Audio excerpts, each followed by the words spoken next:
What's up everyone? Today's video we are going to react to is the complete history of Melee's worst top tier. Melee's worst top tier.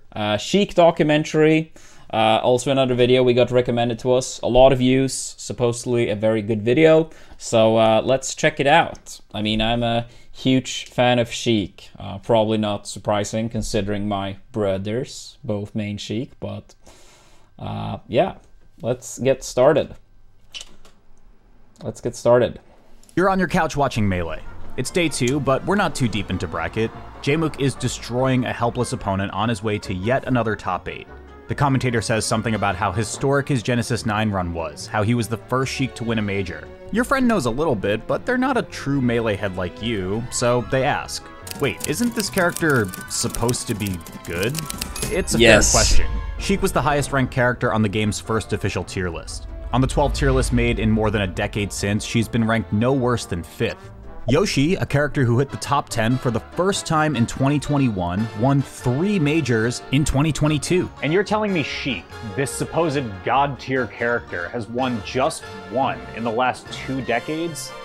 I think we have some explaining to do. Yeah. I mean, obviously, like, looking back at, like, old tier lists, like, if you look at, like, if you go way back in Melee, of course, all characters are going to look completely different, but the one that sort of looks the most similar, if I'm allowed to say that, is still Sheik. Of course, it's, like, a tremendous difference on all top tiers, but, like, Sheik's, how do you say, like, basic pieces, I guess you could say they were found earlier than other characters. It makes sense she was ranked first super early on. Like, even in PAL she was, which, you know, of course was, you know, incorrect with, you know, more knowledge and stuff like that, but that's how it was. But first, here are the nominees for Male Model of the Year. Young, hot, brash, with more covers in his first year than any rookie model ever, and an attitude that says, who cares, it's only fashion. That Walto's so hot right now. I hear a lot of words like premium apparel or elevated self-expression or 10% I'm gonna be honest, I didn't expect this part of the video, but I mean, self-absorption that I try to a little bit hilarious. I dig into the AM. I mean, for me, it's just the way I live my life. I grip it and I rip it. I live it with a lot of flair. I live it on the edge, where I gotta be. I wasn't like every other kid, you know, who dreams about being a YouTuber. I was always more interested in graphic tees, hoodies, joggers, things that are comfortable while also being really ridiculously good looking. Owen Wilson's a real hero of mine. Turned down for Walt. Walt will be another person who's a hero. The videos he's created over the years, I don't really watch any of them, but the fact that he's making them, I respect that. I care desperately about what I do.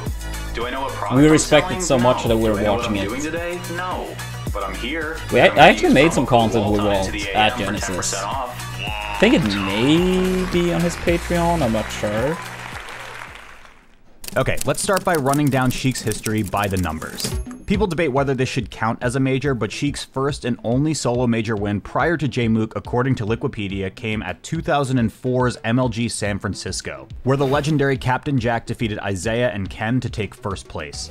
Our data continues all the way through Jmook's win at Genesis. Right. I'll say this, like, just like to throw in a little bit of history. Sheik did win some stuff in Europe that was, like, for being Europe, big at the time. But I mean, of course, with like American majors, yeah.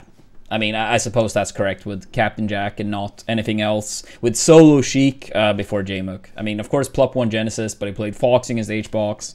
But yeah, in the early days of Europe, like, Amza won like a lot of our majors. Captain Jack won one as well. But yeah, I mean, to be fair, it wasn't in the States. And even though, like, I mean, some of these early years, it's harder to say exactly where, you know, the skill gap was. I mean, still, fair enough. Genesis 9 this January, including 159 major tournaments. Here's the leaderboard for Melee's major wins over the past 2 decades. Nobody should be that surprised to see Fox up here. Marth in second makes sense given both the game's oldest #1 in Ken and its newest in Zane were Marth mains, and there's never been a shortage of Marth players in the interim. Jigglypuff and Peach can point to 2 titans, Hungrybox and Armada, for their success.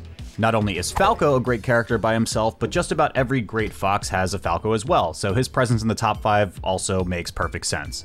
All 5 of these characters have won at least 23 majors apiece. Alright, those of you with lightning quick mental math skills might have noticed this adds up to a bit more than 159. This list counts wins as both main or secondary. And then there's Sheik. This character, a consensus top 5 character for the entirety of the game's lifespan, sits in 6th, below Peach at 18. But hang on a minute, Artemis Fowl. I thought you said Jmook's win was the first since Captain Jack's, your friend says. Right, we forgot to explain the whole solo main distinction. Of the 159 major winners, 89 of them I think that was pretty obvious when he already said to it was like Wikipedia, for all a 55% rate. Solo maining has never been required in Melee by any means. This should come as no surprise when 2 of the best characters are clones after all, but still, most players stick to one character for a tournament run, even if they have another one they're capable of playing. But not the Sheiks. Marth, Jigglypuff, and Peach are carried by their mains. Fox and Falco are closer to 50-50, in large part because of their shared player base. The majority of Sheik's tournament runs come from to 50-50. Yeah, I mean, I think it's cool it's divided up like this. But yeah, I mean, I bet it's gonna, you know, be highly talked about. But like, in case not for Sheik, it's like, I feel like compared to a lot of the other top characters, not all of them, but like at least some of them, you do have some of these like very tricky matchups. Puff matchup that, you know, gonna require a lot of exchanges. You get thrown off the level, you get rested, and you just have to win neutral so many times, right? Unlike if you play like, you know, Fox, for example, against Puff, you don't need to win anywhere near as many times as you actually can kill, like, you know, you have quite a lot of kill options, to say the least.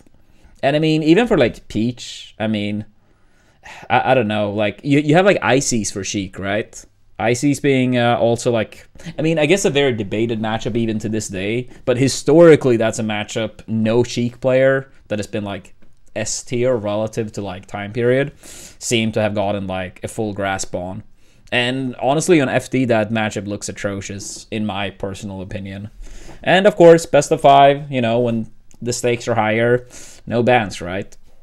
In large part because of their shared player base. The majority of Sheik's tournament runs come from secondaries, and she's the only character to get more wins from the other category, the 3rd, 4th, or even 5th characters listed from a tournament run, than the main category. Every single one of the 16 major winners to use Sheik between Captain Jack and Jmook also used another character along the way. Arguably the Korean coolest DJ move and in the Plup game. were definitely Sheik mains, but Korean DJ had a Marth, and Plup has a Fox and a Samus and a Luigi and probably whatever else he feels like. Azin and Mewtwo King both used Sheik with Marth throughout their careers. Leffen's new Sheik helped him win Battle of BC4 this past year. Ken would occasionally use some Sheik with their usual Marths. And PC Chris, he just played everybody good. Captain Falcon's also kind of like this for the record, but not as good. That tracks, given his place on the tier list, always decent, but never top 5 like Sheik. And yet, since Captain Jack, Captain Falcon has 4 solo major wins, 2 from Isaiah and 2 from Wizrobe. Peach, despite Hungrybox forcing one of my Armada favorite to use Fox at pretty much every tournament, still found 3. Falco, despite his main carries, Mango, PPMD, and PC Chris all using other characters, still won 4 by himself. And again, Yoshi won 3 just in 2022. Okay, that's not really fair and we all know it, but Sheik is supposed to be with these guys, not these guys, so what's going on? If you're a fan of Melee, there's a pretty good chance you know who Borp is. If you don't, you're welcome. Borp is a Sheik main who dedicated himself to playing the game without anything more advanced than a short hop. Or short hopping, even. No wave dashing, no L canceling, none of that fancy shit. Borp is not the reason why it took 2 decades for solo Sheik to win. But Borp can explain it a tiny bit. It looks so ugly, I'm not gonna lie. None of these... Not that this is like Melee related per se, but I just gotta say, because this is a very funny fact, and there's some crossover between Melee and SM64, right? Apparently Borp and the no A-press guy in the SM64 community are brothers. So I found it pretty funny that, you know, apparently no one in that family likes to press buttons. Pretty fitting, right? Pretty fitting. These marks are Borp. Borp entered 3 big houses and peaked at 129th place. This is not a major winning play. Yeah, I mean, I didn't know that for a long time, but that Borp they was were a top 10 player brothers, in but it's Pittsburgh like, for a few it's just years, doing nothing much so fancier funny. than dash attack tech chasing. Borp is a philosophical guy, and he knew exactly what he was doing. He took Melee's obsession with technique and turned it into a weapon against his opponents. You can just hear the inner monologue. I grinded all this time to move like this and he's just dash attacking and it's working? No character was better for this kind of playstyle than Sheik. A big reason why Sheik ranked above Fox and Falco on early tier lists was because of her ease of use. She has easy and powerful confirms off of simple buttons like forward tilt. Her throws are incredibly rewarding even if you're not reaction tech chasing. You can edgeguard with needles by just standing there, which Borp was. He was just standing there. Borp illustrates just how far you can push the mental pressure, knowledge and smart it's too reads much. and You stand literally by the nothing ledge. else. Imagine that with just a little bit of technical expertise, and you can see why if you're a great Marth player or a great Samus player, Sheik became the natural top tier to pick up. Similarly, if you're already a strong Sheik, the maintenance really like, required to keep up the J-Muk's, character won't shield prevent you drop from fairs investing into to, a like, new Fox or extend Marth combos. secondary. Oh, that's cool as well. I remember seeing that. The great before. Sheiks of the 2010s, Mewtwo King and Plup, showcased this perfectly. Mewtwo King was the counterpick god, and he had no reason to dedicate himself to solo Sheik when he had better options to deal with characters like Jigglypuff and Fox. Plup, on the other hand, started as a Samus, switched to Sheik after Mewtwo Apex King's 2015, and has since added a Fox as his Jigglypuff answer. Both Plup and M2K are among the best players we've ever seen, no matter who they pick. That they become the ones to carry the torch for Sheik in this era is no accident.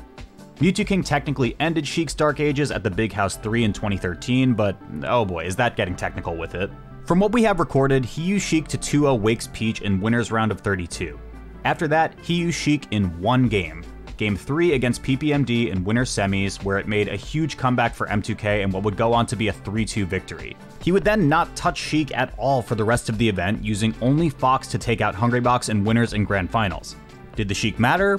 Absolutely, but you see why this doesn't exactly count as Sheik winning a major for most folks? The next few years were about to be defined by the rise of Fox, as 20XX approached quicker than anybody could have imagined. Fox made up for more than 35% of top 8 placements in 2014 for the first time, and you now absolutely had to be able to win that matchup in order to claim a major.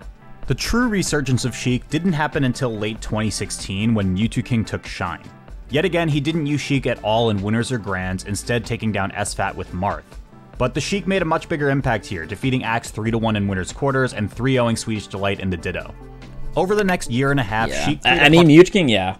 I mean, he mainly used, like, Sheik in the Ditto and against, like, weirder characters. By weird characters, I mean, like, Pikachu, Yoshi, Samus... He pretty much used, like, Fox, Ragebox, and then Marth against the rest of, like, the best players, unless they played one of the weird characters. So yeah, I mean, it was, like, more of a true secondary. He really felt like much more like a Marth main during his later years. I mean, I guess before, like, 2015 and stuff, it was a little bit more even.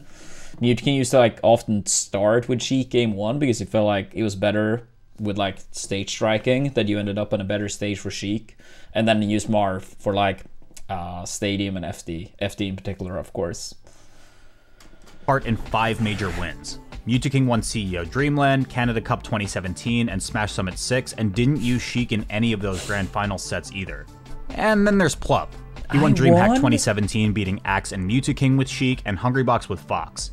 Then there was his Genesis 5 run. This run was unquestionably the greatest Sheik run of the pre-lockdown era. On his way to winners finals, Plup took I don't down think a many pair of people would gods, agree with defeating that. Mango's Falco 3-2, I mean, and I don't think it's Armada's Fox and impossible, Peach but 3-0, all with solo Sheik.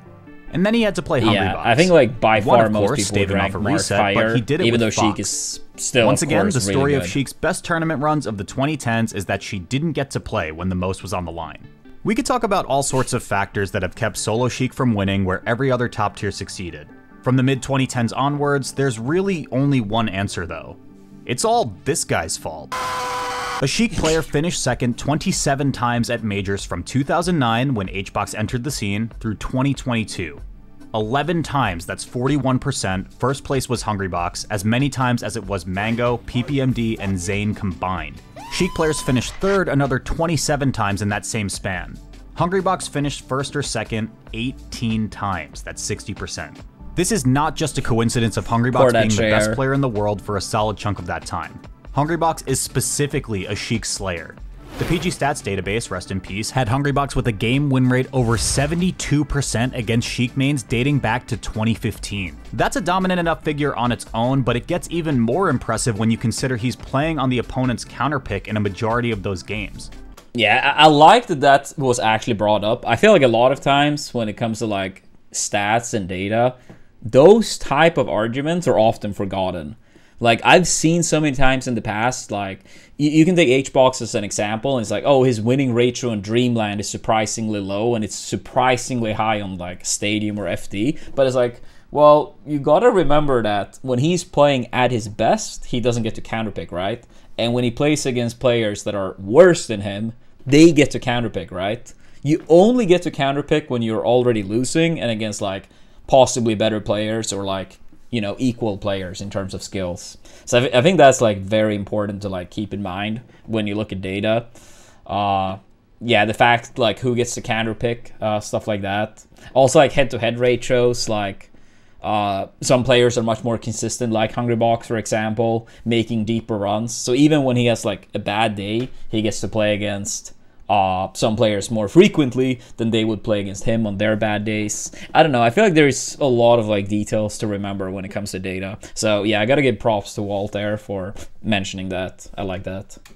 Plup won a few sets over Hungrybox with Sheik, but HBox would typically get the last laugh. He won 2-0 in winners at EVO 2016, but fell 3-1 in the rematch, including a cumulative 6 stock in the final 3 games for the Puff. Plup won the first set of Grands with Sheik at CEO 2018 in a Game 5 set, coming back from a 4 stock by HBox in Game 4 to force the reset, only to get 3-0'd in the one that mattered. Mewtwo didn't even bother to try it. According to Liquipedia's database, Hungrybox and Mewtwo have played nearly 300 tournament games, of which all of 6 have been with Sheik. 5-1 in favor of Hungrybox, naturally. Sheik was everywhere in top 8s in the 2010s, especially from 2015 to 2017 when she was actually the second most popular character in top 8 brackets, only behind Fox, who had truly started to become the 20XX menace we had been warned about. There was about 1 Sheik per top 8 on average, and while there were players like M2K who used Sheik primarily as a counterpick character, most of the Sheik representation came from her mains. Without context, the odds that Sheik could go this long with so much success without winning a major by herself is unfathomable.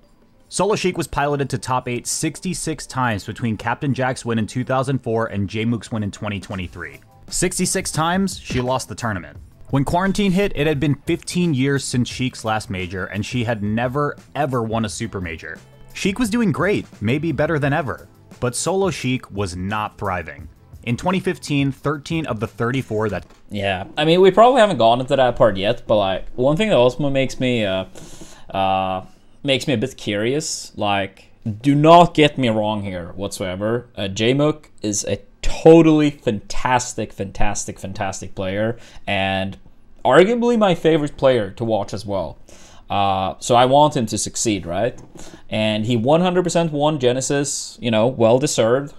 He beat all the opponents in his way, but it still makes me, you know, think a little bit about some of the matchups. Because last year he did struggle against Hungrybox a lot. To be fair, he did start to, like, perform better and better, but it was still, like, a lot of Game 5 losses, right? And then Ices, I think it was at Ludwig's tournament when he played against Slug, and that was a very, very tough set. And now he lost recently to Ices again.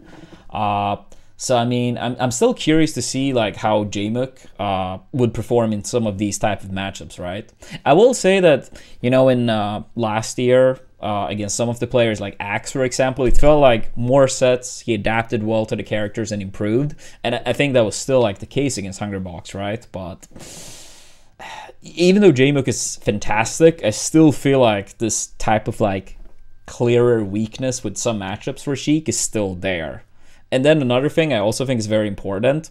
Some people may disagree here, but I really do think Sheik's punish game against, you know, let's say fast fallers, it is very hard to do consistently. Of course, like, the execution, the inputs themselves to, like, regrab over and over, execution-wise, in terms of inputs, sure, it's not hard, right? But doing that consistently during pressure is so much harder than people give them credit for. It's like a lot of other top tiers have so much easier punish game to perform in tournament, if you were to ask me. And I think that's also, like, one thing that's forgotten just because, like, it looks easy or it looks basic. So of course, like, playing that on point against Fox and Falco, I think people undervalue it a lot. So I think that also adds to it, on top of, like, Puff and Ices being very tricky matchups for Sheik. That's 38% of runs that took Sheik to a top 8 came from solo runs. From 2017 to 2020, Sheik made 53 top 8s, with solo runs responsible for, once again, just 13 of them, a decline from 38% to 24%. Solo Sheik had just one top 3 performance in this entire span, Plup's run to 3rd at EVO 2018, where he conveniently didn't play against HBox. The answer to can Solo Sheik win a major never looked more like no. The Sheik players with the skill to do so all needed other characters to finish the job, and Hungrybox was never looking more dominant. Perhaps it makes sense, as Melee develops further and further, a character that wins off relatively simple play and capitalizing off the opponent's mistake should get left behind at the game's highest level. And if that was the Sheik that was still played today, we might still be waiting. Jmook changed everything. He had been playing Melee since 2014, coming up in the same scene that also produced Cody Schwab, but it wasn't until the online and post-lockdown eras that he would truly come into his own. He proved it was possible to push this character to the next level. He wasn't the first solo Sheik to top 8 in the post-lockdown era. That would be Faceroll, who finished 7th at the Smash World Tour 2021 finals, outplacing Jmook's 13th by 2 rounds. Jmook had a good run at his first big offline major after lockdown, taking out Gatsu, Kalamazoo, Far, and Joshman. But nothing we saw there could prepare us for what was about to come in 4 months. Oh, and that's gonna do it! 3-0 for Jmook! Yeah, I mean, how well characters pressure after dropping a punish is also a big thing. And also, like, often what happens, like, if you mess it up, right? If you mess up a punish with Cheek, as we talked about, Tekken plays Shine, and you get reversaled, right? You get reversaled, and you might even die a stock, right? I remember it was like, I think it was like EVO... It might have been EVO 2016, and I think it was like Plup Mango was playing, and I think Plup got like 10 straight, or 9 or 10 straight tech chases. Missed one Tekken Play Shine and got reversaled and died. For a lot of other characters, if they mess up, they're not going to be like ultra punished for it. I'm not saying Sheik always like, you know, gets seared to death if you mess up a punish, but that was like a good example of like when you're not playing on point, that can really be punishing for Sheik. And I think that's maybe not ignored, but not acknowledged enough. So... He had already accomplished something that I'm probably a bit biased because I always liked Sheik, but I think it's an important factor. The run also qualified him for Smash Summit 13, where he finished 4th, losing to Plup and IBDW, but taking a set over Leffen in the final stage. How many times did Sheik mains, not even solo Sheiks, finish top 4 in 2019? Twice. Plup's 3rd places at Genesis 6 and Pound. The last time 2 top 4 solo Sheik runs had happened? 2016, when Shroom did it at Smash and Splash 2 and Kirby Kaze did it at Canada Cup. But why stop there? Jmook finished 2022 with 3 second place finishes, 5 top 4s, and 11 top 8s. Sheik, as a character, made 10 top 8s total in 2019. Jmook has pushed Sheik's tech chasing game farther than any of the other Sheik players. His IPM is well beyond even Plup's. Not only does he push each grab farther, he's more willing to go for them. That combination has given his game an explosiveness the character has lacked in previous years. Maybe it's still like not as much, that's but I feel like Plup used to be like ultra like on the reaction tech chase as well. But like, as he didn't attend as many tournaments and stuff, I guess he started to like go for a little bit more guesses. I don't know. Maybe there's some other reason. Maybe he felt like he got worse at them or something. But I feel like Plup tried to do that in the past and also did it successfully for a while. But I don't know. I've never talked to Plup about it, so I don't really know his reasoning. Needed in today's meta, which not only has all these Slippy era threats, but old villains as well. I mean, look at who's there. At most of the tournaments Jmook wasn't winning, Hungrybox was present. Even if HBox wasn't taking home the gold as he did at Gommel and Riptide, HBox was there to play spoiler, like he did at Battle of BC4 and November Summit 14. And when it wasn't Hungrybox, it was Zane. Zane ended the run at Shine 2022, which looked like the most likely chance for Jmook after he finally won a set over HBox, a 3-0 stomping that did absolutely nothing to change his momentum in their lifetime set count. There are many other killers in Melee these days. Amsa, Mango, and Leffen also won majors in this stretch, but by the end of 2022, Jmook had demonstrated he could take them all. When Jmook had his chances in Grand Finals, where no Sheik had nearly been in 20 years, it was Zane and Hungrybox who stopped him. These were the final obstacles standing between Sheik and a solo major win. Alright, before we get to the happy ending, one big question remains. Why do we care? Why do we talk about Sheik winning majors as if Sheik is an entity with agency and not a collection of parameters, a tool to be used, a means to an end? What does it matter if her players counterpick? Is that not part of the game? The reality is that fighting game characters are always more than a collection of their attributes. Some people strictly play to the tier list, but 99% of players gravitate towards whoever they play because they personally click for some reason beyond the matchup chart. Maybe it's the playstyle. I mean, I think also like just like looking at any type of competition, people want to see historical Maybe they have feats. a really cool mustache. Spend enough time with these characters and they start to become extensions of ourselves. We connect with their successes and failures even when we aren't the ones on the sticks.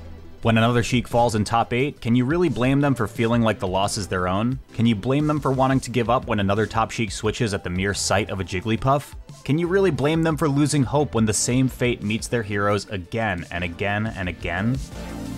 Yeah, I think also like a lot of this comes down to like a combination of mentality and your belief about matchups, right? Like if a matchup, let's say Fox Marth, we'll use that as an example, right?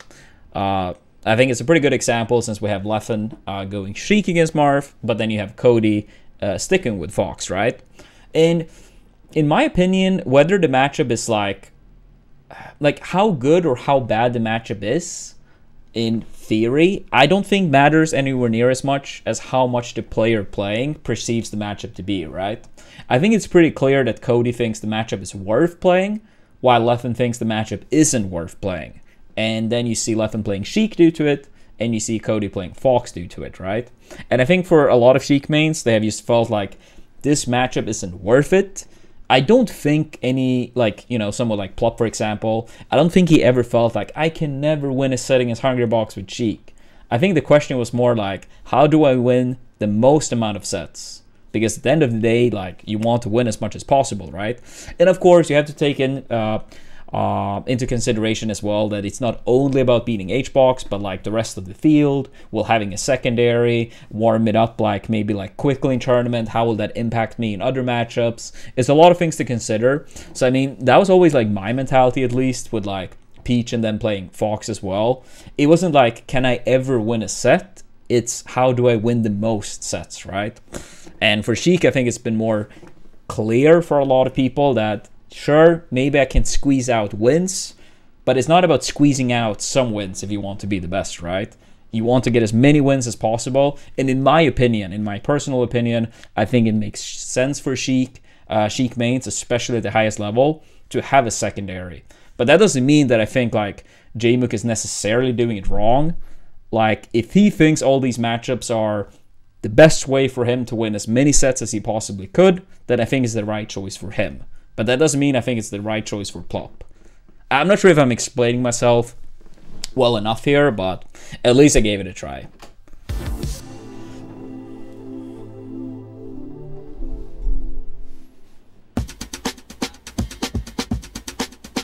Genesis 9 was Melee's biggest super major truly back at full force at a time when we needed it most. Just about everybody was in attendance, including Jmook's typical foes, Zayn and Hungrybox.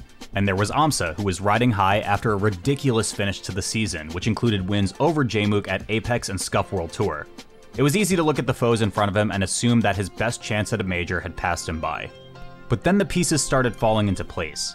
Jmook's first projected loss, Mango, decided he simply didn't have it in him and brought out the Dr. Mario instead before bowing out at 97th to watch the Eagles. Then Toussaint started out top 48 with a massive upset, taking out Amsa 3-2. A round further, another domino fell when Hungrybox was sent to losers by Moki. It was still a long road ahead of Jmook. IBDW, who ended his run at Summit, was still riding high in the top half of the bracket.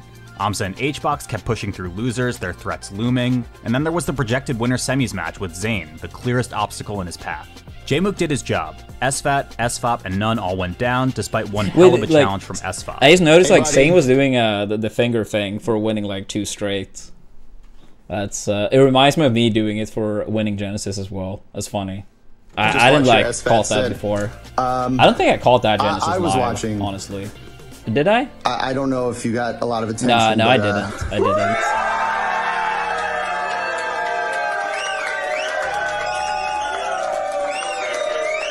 Kiss his dad, dude! We got you. Mad support from Wyndham, New York.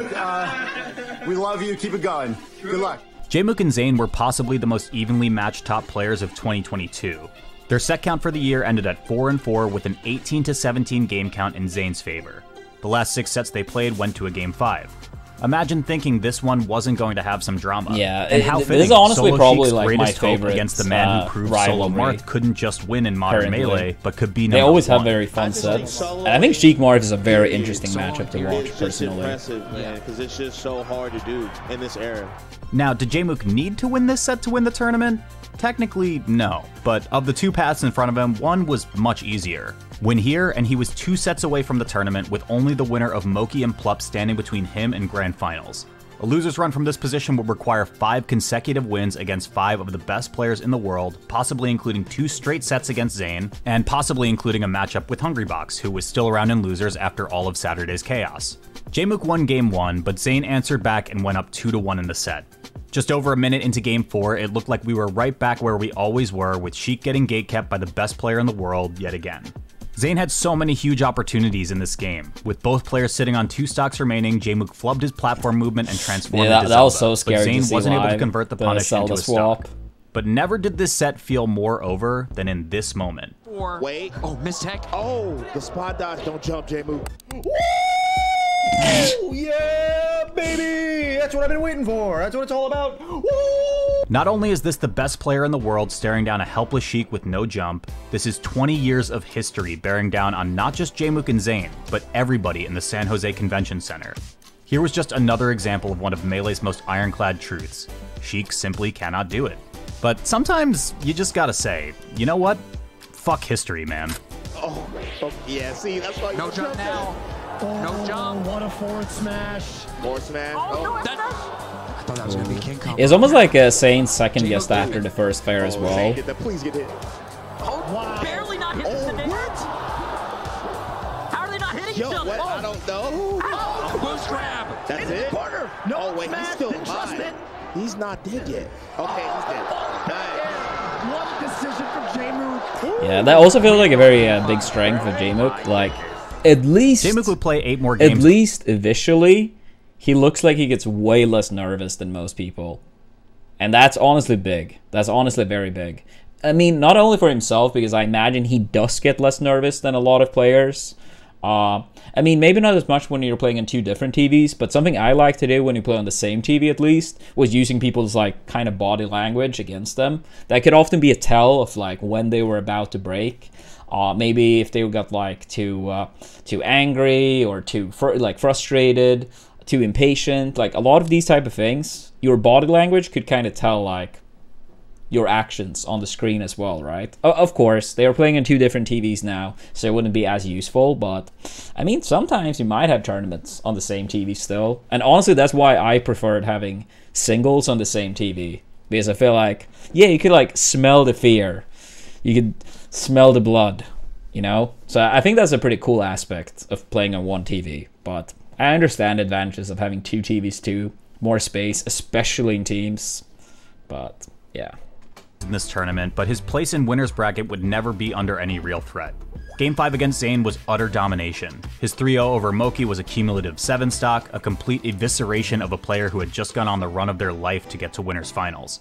Jmook had broken a 3-set losing streak to Cody, his Grands opponent at Scuff World Tour in December. He was not about to let Cody stop him from rewriting history today. Look no further than Game 2, when Jmook fell behind a full stock only to absolutely run Cody over for the next minute. Cody stopped the bleeding with a Game 3 win on Stadium, but it was only temporary. Hey, Bobby, can you make this make sense? Because I can't, man. I don't know what's going on right now. Yes. What is going on, man? Yeah, not often you see that angle from Cody. Extremely passionate community and have them grind this game for 20+ years, and this is the level of play that comes out. Big facts. And this is not just for the Genesis Championship. This will be Jacob's first Super Major win, period. And also Sheik's first Super Major win in a long time. In a long time. Insane. 1 stock away. A lot of firsts here. He's going to have to completely, cleanly open Jmook up if he wants a chance. Wait, that'll do it. That might have been it. That's That it. weak reversal in there. Jmook is your Genesis 9 champion, making history today, lighting up the venue. People What a performance. What a performance. First place. We saw the rap sheet second, but Jmook now can say that he is a Genesis champion. He quit Starbucks for this. Yeah, he did quit Starbucks to win Genesis. The storyline came full circle. That's what Sheik needed to win a super major. Quit Starbucks wasn't just and a great just story win. of Melee continuing to produce new stars after 2 decades of competition. He took one of Melee's greatest myths and shattered it.